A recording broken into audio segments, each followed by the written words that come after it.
তিনি ছিলেন মধ্যম আকৃতির সুঠাম দেহের অধিকারী একটি মানুষ। তার চুলগুলো ছিল ঘাড় পর্যন্ত প্রলম্বিত, হালকা হালকা কোকড়ানো। তিনি যখন চুলের ভিতরে তৈল দিয়ে আছড়াতেন মনে হতো মৃদুমন্দ ঢেউ দেখা যায়। তার কপাল ছিল চওড়া, ভ্রুগুলো ছিল জোড়া ভ্রু, ধনুকের মতো বাঁকা।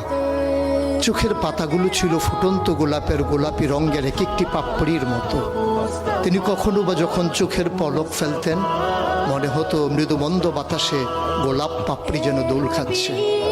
তার চোখের সাদা অংশ ছিল রক্তিমাভ সাদা, কালো অংশ ছিল কৃষ্ণ কালো। তার নাকটা ছিল খাড়া, নাকের ছিদ্রগুলো ছিল ছোট ছোট।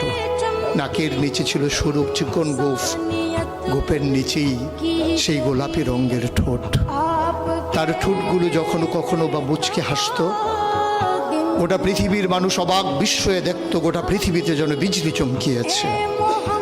তিনি কখনো বা যখন এই রাস্তা দিয়ে হেঁটে যেতেন, 1 মাস পরেও কখনো যখন সাহাবা হাঁটতেন, তার গায়ের জান্নাতি গন্ধ তারা পেতেন।